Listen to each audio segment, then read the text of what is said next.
I told you earlier about Morris Height, the great pioneer whose advice I so deeply revere. He put it this way: advertising does not cause people to buy bad products. Nothing will put a bad product out of business faster than a good advertising campaign. Advertising causes people to try a product once, but poor quality eliminates any possibility of a repeat purchase.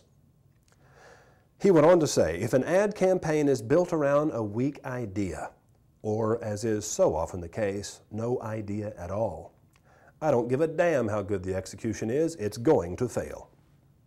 Now that is the truth of advertising. You can like it, you can lump it, you can take it down the road and dump it, but this is what I want you to understand. The success of a campaign has a great deal more to do with how good the business owner is at what they do than most advertising professionals give credit for.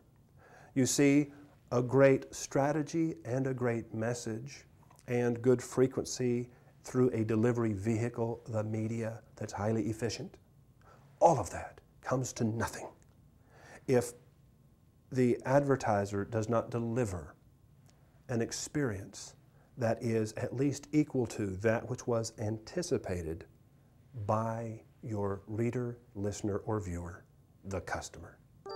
Ultimately, it comes down to how good is the advertiser at what they do, not how good is the ad writer at what he or she does. Let's look now at the truth of the advertising performance equation. This is like calculating the ad budget. Nobody in the world has ever come up with this particular criteria before, but I stand by it and I believe it's bulletproof. There is absolutely nothing that can possibly affect top-line sales that is not taken into consideration in this equation. It's understanding what goes into each of the categories of the equation that puts you in power, that gives you the ability to make changes so that the outcome at the end is significantly different. And that's the goal. S of V times IQ times PEF times MPO equals the sales volume of the advertiser. Now I know that sounds like gibberish, but stay with me. To better understand the advertising performance equation, you must consider the three separate equations it combines. Each of these sub-equations, by the way, is a percentage of something adjusted by a factor. The first sub-equation is share of voice, S of V, times impact quotient, IQ, equals share of mind. Share of voice is an advertiser's percentage of all the advertising done in their business category. Let's say your share of voice is 20%. 20% of all the ads in your product or service category are your ads. Now, share of voice can be purchased from the media, but share of mind must be earned. Share of voice times impact quotient equals share of mind. You see, impact quotient, an ad's power to convince. Your impact quotient can range above and below an average of 1.0. 1.0 would be if your ad was exactly equal to the average ad of your competitors. So a 20% share of voice times an average ad would yield a 20% share of mind. But ads are never average, are they? You're either getting a more high impact ad or a lower impact ad than your competitor. So if your impact is a 0.7, it's 30% less convincing than your competitor's ads. A 20% share of voice yields a 14% share of mind. Likewise, if your ad is 50% better than your average competitors, so you have an impact quotient of 1.5, then a 20% share of voice, the schedule, if you will, of your advertising times a 1.5 would equal a 30% share of mind. So what you're getting in results depends as much on your impact quotient, what you say, as the media or the dollars that you spend. Share of voice is only one thing. That's what the media can sell you. Impact quotient is what you create in your message. Share of mind is what the two of those multiplied times each other will earn. That's the first sub-equation. Neurologists, remember, memory, salience, impact quotient times repetition. a fancy word for share of voice. Salience times repetition equals memory. It's what drives working memory, conscious awareness, down into declarative memory, and then ultimately into procedural memory. This all ties together. Stay with me. The second sub-equation is share of mind times personal experience factor equals share of market. So what is share of mind? It is the advertiser's percentage of the customer's total awareness in a particular product or service category. Let's say you have a share of mind of 30%. You can call it top of mind awareness. You can call it unaided recall. You can call it whatever you will. It comes to how much mental real estate do you own in your product or service category in the mind of the general public. Personal experience factor, it's the advertiser's reputation through personal experience, either mine or that of a friend. In other words, what's the word on the street? What do people believe about you? If you have a 30% share of mind, I have a hot news flash for you. Your problem isn't that people don't know about you, your problem is that they do. It's the personal experience factor that's holding you back, let me assure you. The growth or decline of a company will ultimately follow the company's PEF, personal experience factor. Advertising cannot change a personal experience factor. It is also measured at an average of 1.0. If you deliver exactly what the customer expected, you get a 1.0.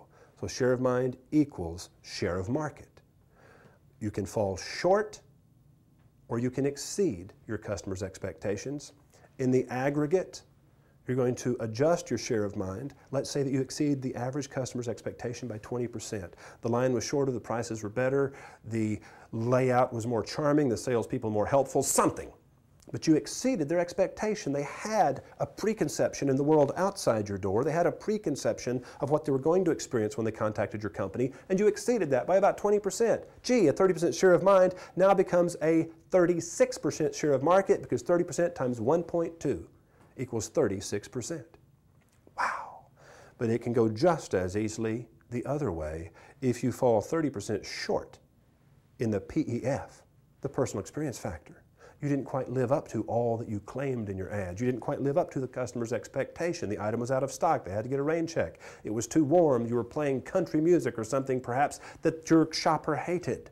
Or your salespeople were acting strange that day. They left a little disappointed. Maybe they bought something. That doesn't make them a happy customer. If your PEF is lower than a 1.0, you are vulnerable. And very often, you need to spend what might have been ad budget on something else, sales training, merchandising, some new lighting or carpeting or something in the store to make it a more pleasant experience. Find out what's holding you back. It's not always your advertising. If you have a 30% share of mind and a 0.7% personal experience factor, in other words, you fell 30% short, you only have a 21% share of market. Boom! You earned this 30% share of mind with great share of voice, good schedule, big, powerful impact quotient, 20% share of voice, a 1.5 impact quotient, boom, 30% share of mind, but now you give it back with a 0.7 personal experience factor. Business is flat. Why? Your share of market is only 21% because you didn't deliver what the customer was expecting. Someone is outperforming you at the store level, not at the ad level. A PEF score cannot be changed through advertising. Ultimately, advertising will only accelerate what was going to happen anyway. Your business will live or die based upon how good you are at what you do. Is the customer not coming to you because they don't know about you? Or is the customer not coming because they do know about you? Where do you need to make changes? Is it in the ads? Is it in what you promise? Or is it in what you deliver? Share of market times market potential equals sales volume of the advertiser. This is the third sub-equation.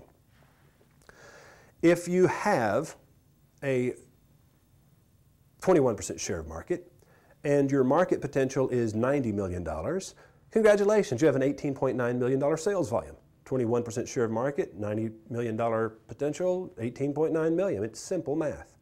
Market potential is simply the total dollars available in a business category. You have share of voice, share of mind, and share of market. These are the three things.